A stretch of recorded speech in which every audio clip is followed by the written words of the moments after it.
Hello students, कैसे हैं आप लोग। उम्मीद करता हूँ अच्छे होंगे।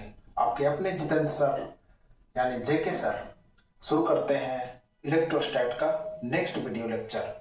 उससे पहले एक मैसेज, मैं बहुत जल्द ऑफलाइन मुफ्त या मुफ्त जैसा जो हमारी आकांक्षा थी उसके अनुरूप हम क्लास शुरू करने जा रहे हैं। हमारी आकांक्षा है कि हम शिक्षा के उड़ंत स्तर से एक गरीब तबके को भी जमीन से आसमान तक उड़ते देखना चाहता हूं, और उसके लिए मैं मुफ्त या मुफ्त जैसा हम ऑफलाइन क्लास शुरू करने जा रहे हैं। यह कैसे संभव है, क्या होगा, तो फर्दर हमारे साथ बने रहें, है ना।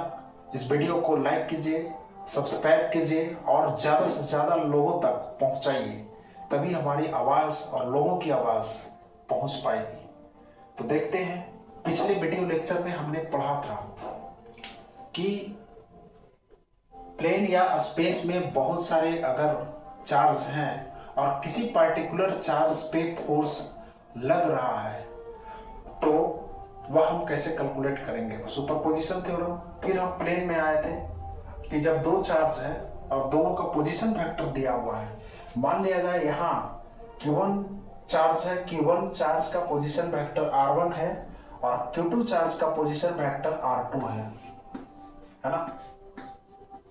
तब Q2 पर जो फोर्स है F21 किसके कारण, Q1 के कारण। Force on Q2 due to Q1 मतलब Q2 चार्ज पे फोर्स Q1 के कारण F21 है। तो F21 हमने इतना कैलकुलेट किया था। यहाँ पे इस स्टेप में कंफ्यूजन था तो हम इसे मान लिया है R है, ये है ना। ज्यादा कुछ नहीं लिखना है, इसको R लिखना है। एक चीज आप ध्यान दीजिएगा यहाँ पे कि जिस चार्ज पे फोर्स कैलकुलेट करना है, जिस चार्ज पे फोर्स कैलकुलेट करना है, तो यहाँ पे हेड जो है उसी चार्ज पे होगा, ठीक है। हेड जो है यहाँ पे उसी चार्ज पे होगा। मान लिया इतना हम डिजाइन नहीं बनाए, इतना हम एक्स बाय मतलब नहीं दिखाए, डायरेक्ट लिखा हुआ है कुछ इस तरह से कि Q2 चार्ज पे फोर्स और Q1 के कारण। तो यहाँ पे हम कैसे करें, तो यहाँ पे हेड ऐसे बनाएंगे, ठीक है। और ये R वेक्टर होगा, ये R वेक्टर होगा, ठीक है। जो यहाँ R वेक्टर है वो ऐसे होगा, इस तरह से नहीं होगा, ऐसे नहीं होगा। देख लीजिए हेड कहाँ होगा, तो जिस पे फोर्स लग रहा है, यहाँ पे Q2 पे फोर्स लग रहा है, किसके कारण, Q1 के कारण। तो ये जो हेड है वो Q2 पे होगा, ठीक है। इससे और हम क्लियर करेंगे एक एग्जांपल देके। पहले हम इसको देखते हैं। तो F21 हमने कैलकुलेट किया था इतना, है ना।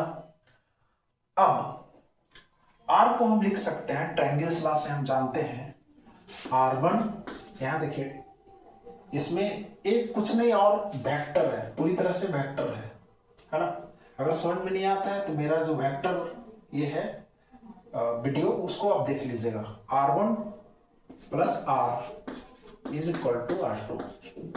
ये ट्रायंगल्स लॉ से हुआ। हमको निकालना क्या है, R निकालना है। तो R इज इक्वल टू कितना हो जाएगा, R2 माइनस R1, ठीक है। तो यहाँ पे R के जगह पे लिखा गया है R2 माइनस R1। क्लियर है। तो ये चीजें हो चुकी थी, है ना। अब देखिए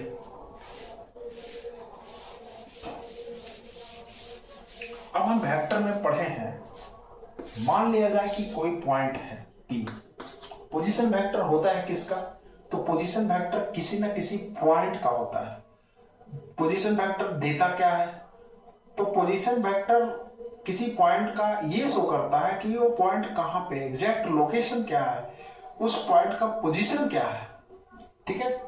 तो यहाँ पे P पॉइंट भी कहाँ है, P पॉइंट यहाँ बोर्ड के प्लेन में है, उसका पोजीशन वेक्टर मतलब इसका एग्जैक्ट लोकेशन क्या है, तो ये पोजीशन वेक्टर R है ना। अब मान लिया जाए P का कोई कोऑर्डिनेट है कुछ x y z मान लीजिए, तब R इज इक्वल टू हम पढ़ चुके हैं कितना होता है, xi plus yj plus zk, है ना।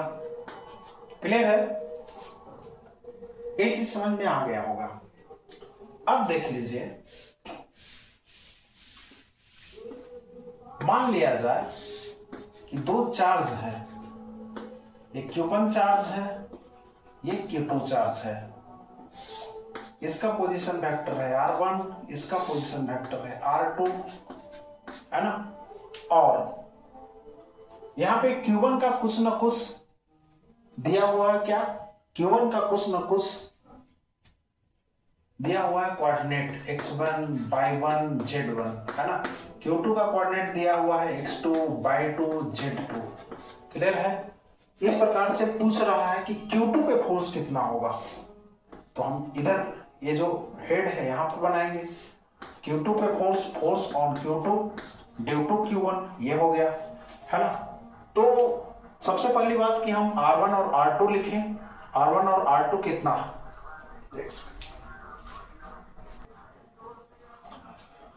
तो यहां पे सबसे पहले हम R1 जानते हैं। R1 कितना होगा, x1i plus y1j plus z1k, ठीक है। उसी प्रकार से R2 कितना हो जाएगा, x2i plus y2j plus z2k, है ना। अब यहां से R1 और R2 का वैल्यू हम इसमें पुट कर देंगे, तब हमें दूसरी चीज, एक चीज और, R कितना होगा, ये जो R है वह R कितना होगा, R जो है, तो यहाँ पे R कुछ और नहीं है, R जो है वो कितने के बराबर है, x2 sorry R2 minus R1 है। अब R2 माइनस R1 हम कैलकुलेट कर लेंगे, और ये जो R है, R का मॉड मतलब R2 माइनस R1 वेक्टर का मैग्नीट्यूड है, ठीक है, जो आप वेक्टर में पढ़ चुके हैं। चलिए हम इसके आधारित जो क्वेश्चन है उसको हम देखते हैं, उससे एकदम एग्जैक्ट क्लियर हो जाएगा। तो इसको नोट कर लीजिएगा, वीडियो पॉज करके आप लोग नोट करते रहेंगे, है ना।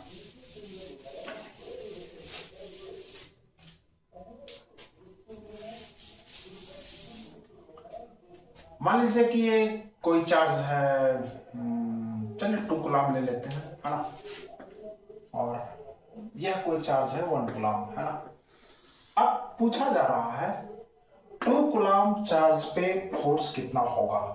दोनों का कुछ ना कुछ कोऑर्डिनेट ले लीजिए, 3, 4, 5 ऐसे ले लीजिए, इसको ले लीजिए 1, 2, 3, है ना। इस टाइप का कोई कोऑर्डिनेट है दोनों चार्ज का।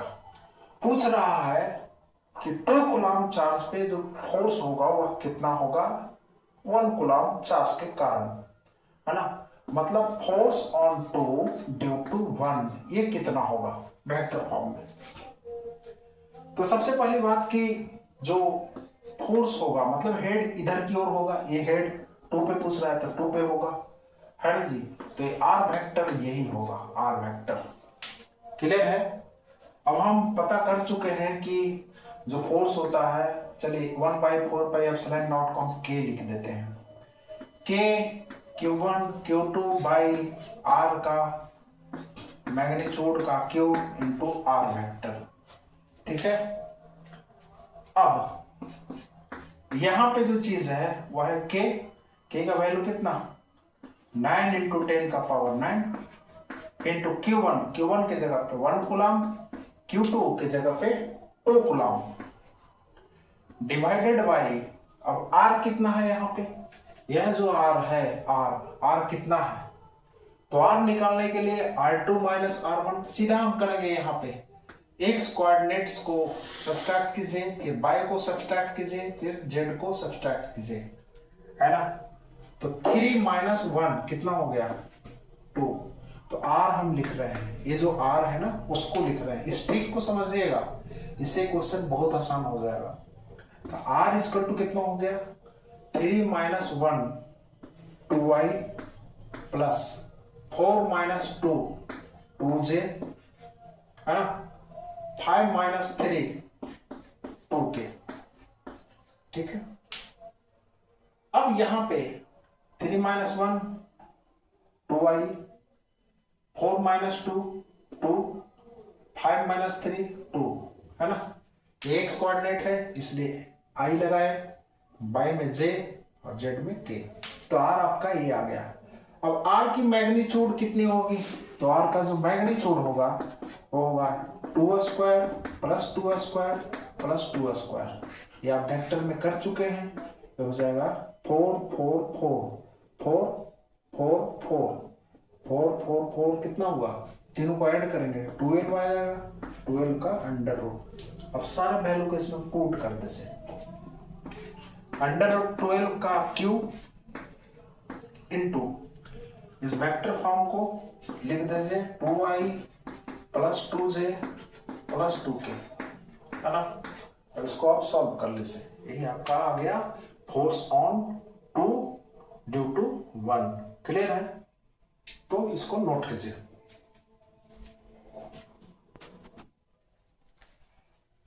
देखिए बच्चों, उसी कंसेप्ट पे ये क्वेश्चन है। यहां पे एक क्यूब है जिसका साइड मान लीजिए कि ए है ना। क्यूब का साइड कितना है, ए है, और क्यूब के हर एक वर्टेक्स पे चार्ज कितना है, क्यू है, सारे वर्टेक्स पे क्यू चार्ज है।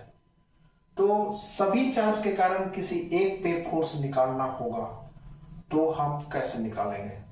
मान लिया जाए कि इस चार्ज पे फोर्स निकालना है, किसके कारण, इस सारे चार्ज के कारण, तो हम कैसे कैलकुलेट करेंगे।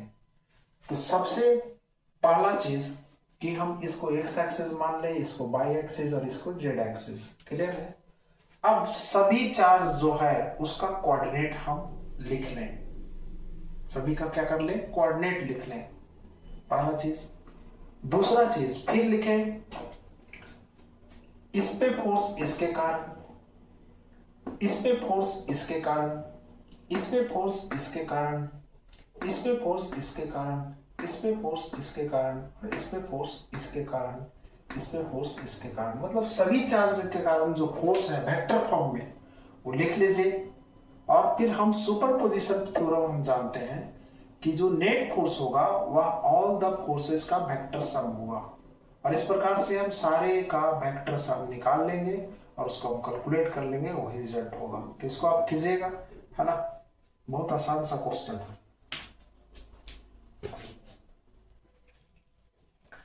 अभी हम पढ़ रहे थे पॉइंट चार्ज, और पॉइंट चार्ज और बहुत सारे पॉइंट चार्ज के कारण एक चार्ज पे फोर्स, है ना।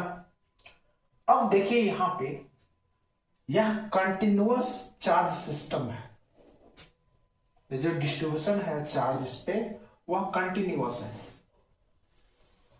इस टाइप का, और इसका लीनियर चार्ज डेंसिटी जो है वो लैम्डा है।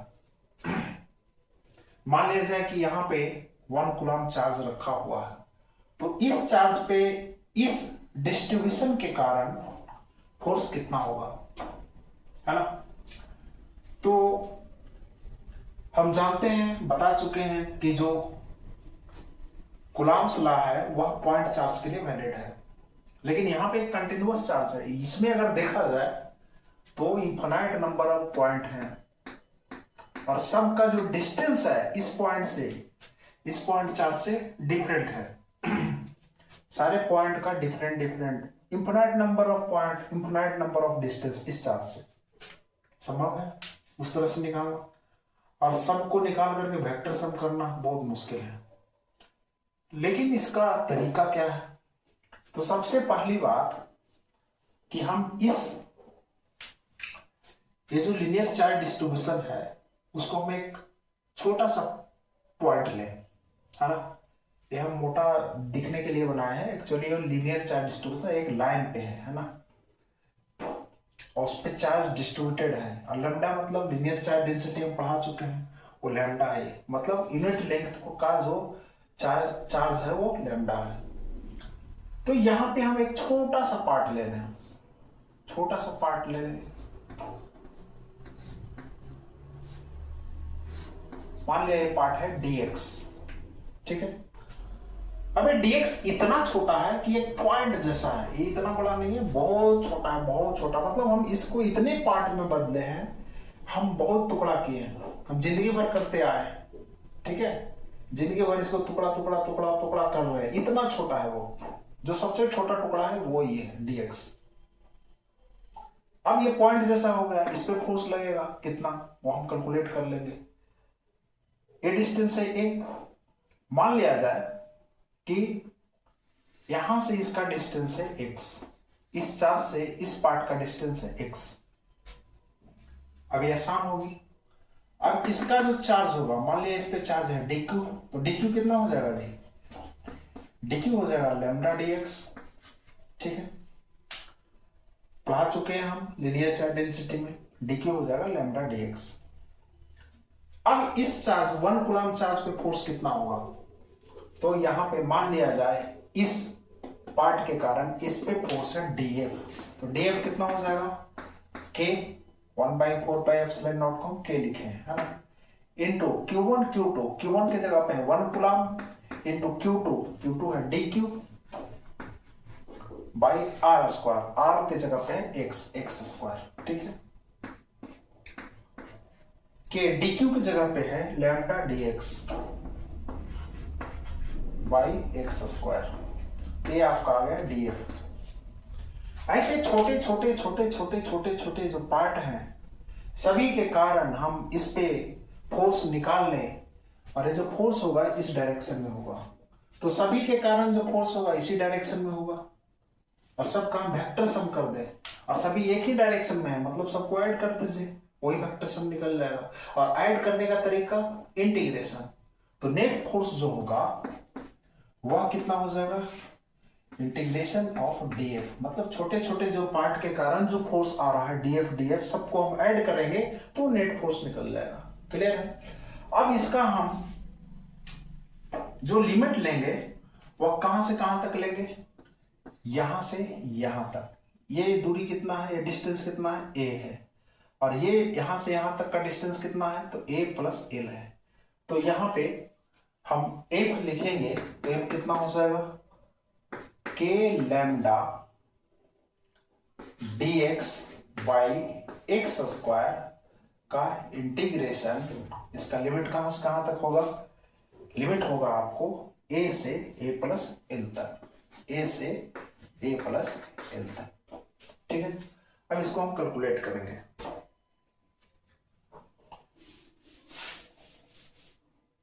वीडियो को पॉज करके आप लोग नोट करते जाइएगा। अब यहाँ पे सबसे पहली बात 1/x स्क्वायर का इंटीग्रेशन कितना होगा, 1/x स्क्वायर को हम लिख सकते हैं x का पावर -2, है ना। अब इसको हम इंटीग्रेट करेंगे तो कितना होगा, तब हो जाएगा x का पावर -2 + 1 और -2 + 1 मतलब -1/x आएगा। क्लियर है। तो यहाँ पे ये हो जाएगा k लैम्डा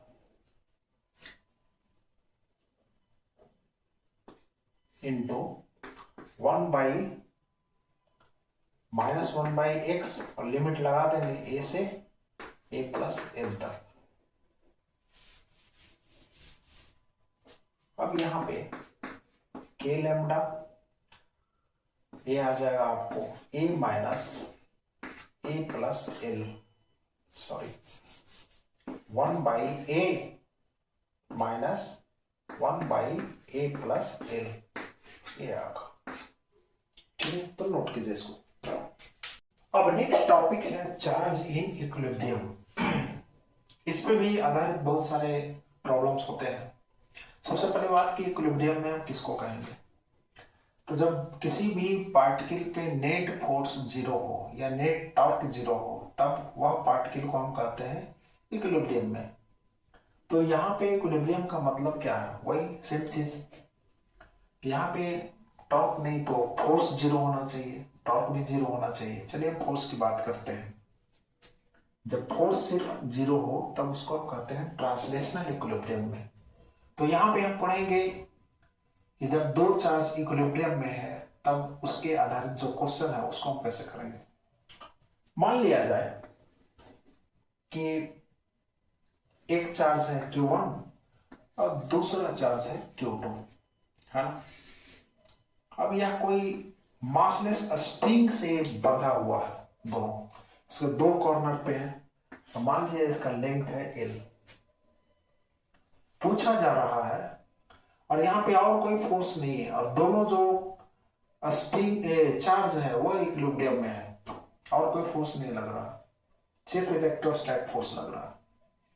तब पूछा जा रहा है कि यहाँ पे जो स्ट्रिंग में टेंशन होगा वह कितना होगा। तो हम इस चार्ज में हम फोर्स की बात करें, मतलब फोर्स ऑन 2 ड्यू टू 1, यह कितना होगा।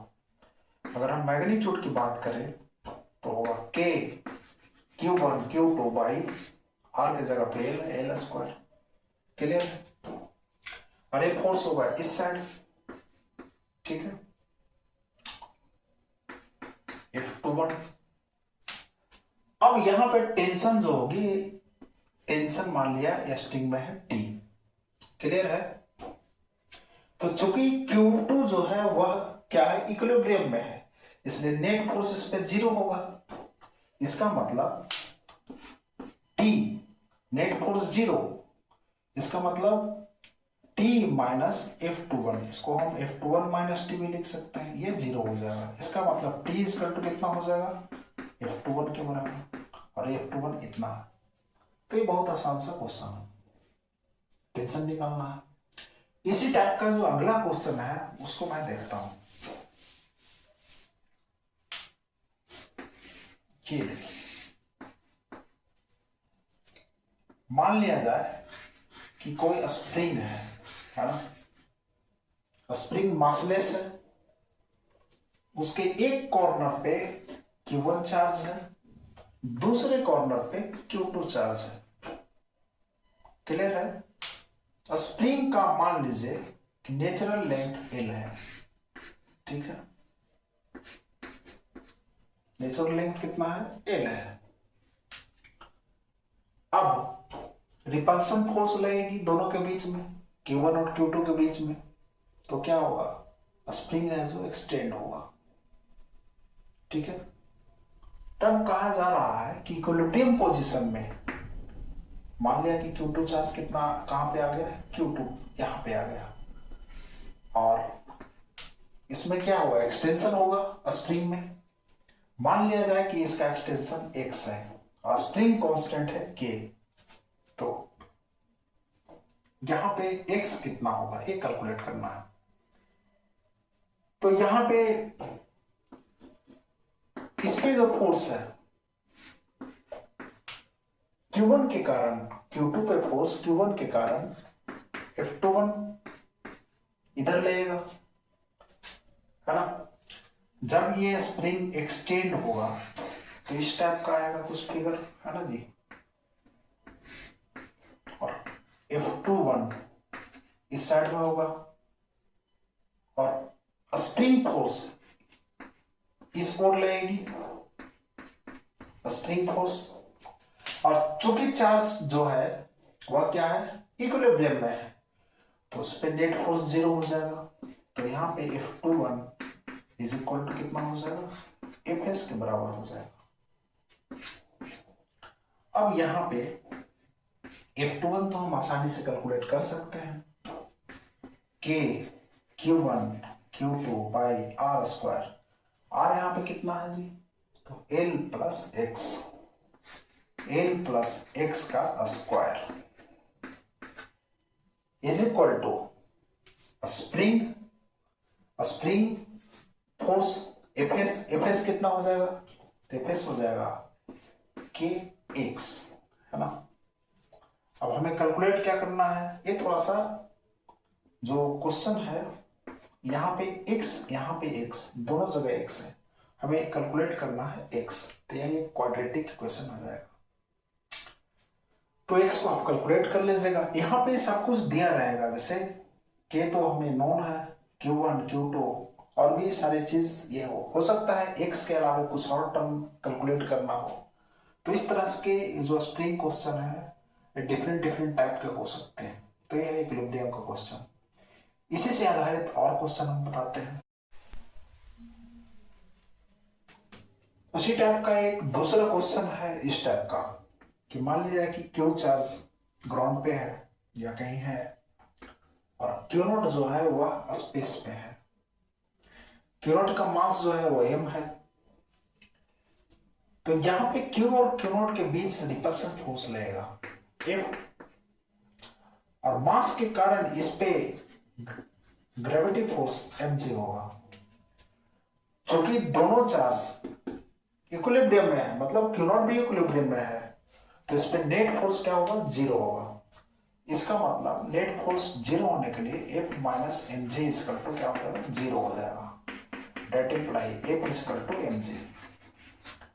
अब यहाँ पे F कितना हो जाएगा, K Q naught by x square. तो हो सकता है कि x पूछे या कोई भी अननोन टर्म को इसमें पूछ सकता है। तो इस टाइप का एक क्वेश्चन है। अब जो मोस्ट प्रॉब्लम्स को पूछे जाते हैं उस क्वेश्चन को हम देखते हैं।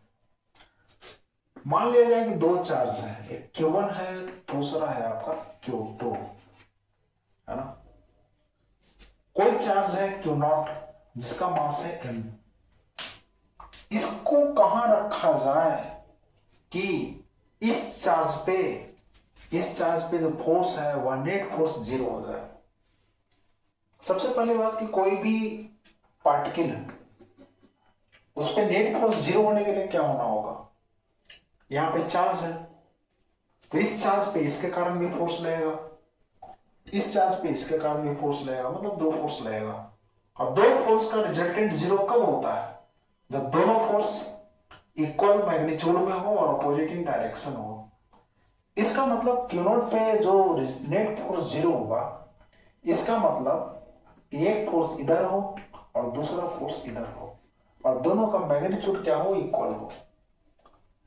तो ऐसा होने के लिए यह तय बात है कि यह जो चार्ज है Q0 यह इसी के लाइन ज्वाइनिंग पे होगा।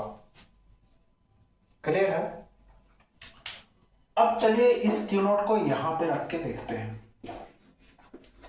तो यहां पे हम अगर रखें तो इसके कारण फोर्स इधर और इसके कारण फोर्स भी इधर। तो यहां पे तो संभव नहीं है क्योंकि दोनों एक ही डायरेक्शन में हो रहा है। हाँ, मान लीजिए कि Q1 और Q2 के बीच का जो डिस्टेंस है वो L है।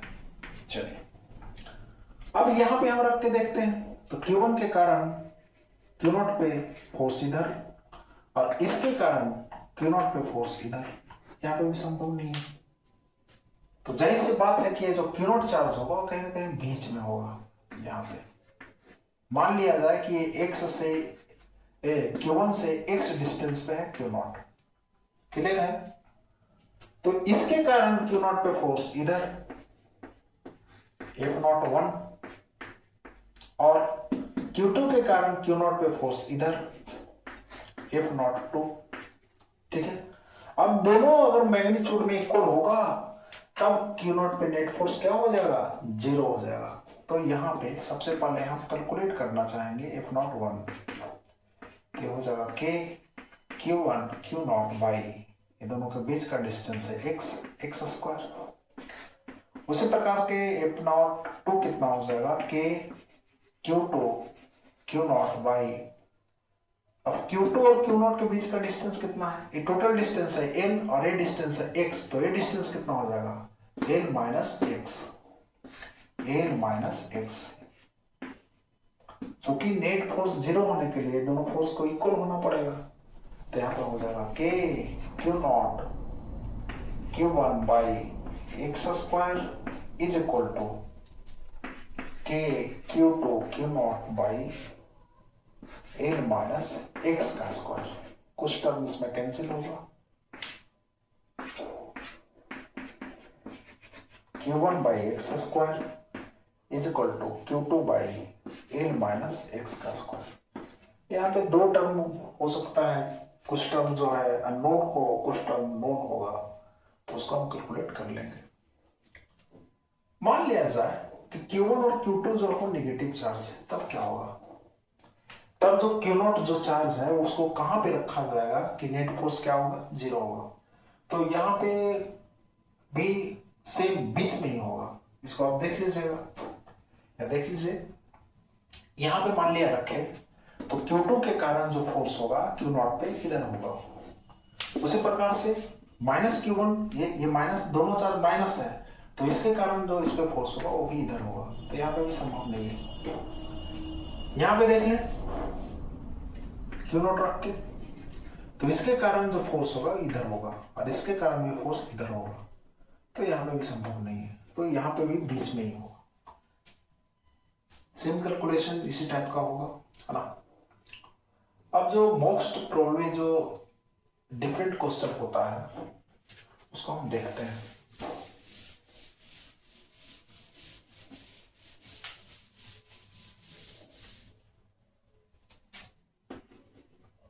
मान लिया कि एक पॉजिटिव एक निगेटिव है, इसको हम थोड़ा न्यूमेरिकल वैल्यू ले लें, ज्यादा बेस्ट होगा।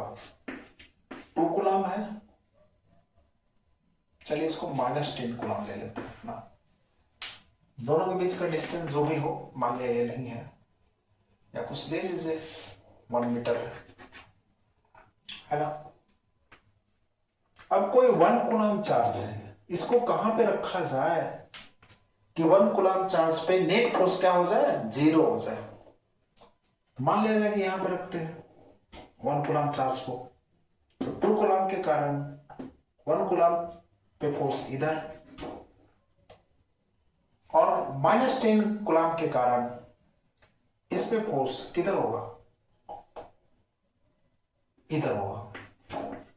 तो यहां पे तो संभव है ना। एक चीज और पहले इधर देख लेते हैं, यहां पे संभव होगा। यहां पे देख लेते हैं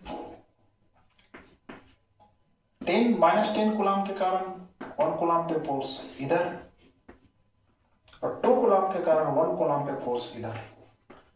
ऐसे यहां भी लगता है कि यहां भी संभव है, लेकिन क्या है, -10 कूलम के कारण 1 कूलम पे एक तो डिस्टेंस ये बहुत कम है, और ये 10 कूलम का मैग्नीट्यूड जो है वो ज्यादा है, तो यह फोर्स स्ट्रॉन्ग फोर्स होगा। और 2 कूलम के कारण 1 कूलम पे डिस्टेंस भी ज्यादा है, और ये जो मैग्नीट्यूड है वो भी कम है, तो ये जो फोर्स होगा वह स्मॉल होगा। ठीक है, तो ये दोनों कभी इक्वल हो ही नहीं सकता है, तो जाहिर सी बात है। अब बीच वाली बात तो बीच में भी नहीं होगा, तो यह जो 1 कूलम चार्ज है यहां पे होगा, कैलकुलेशन सेम वैसे ही होगा।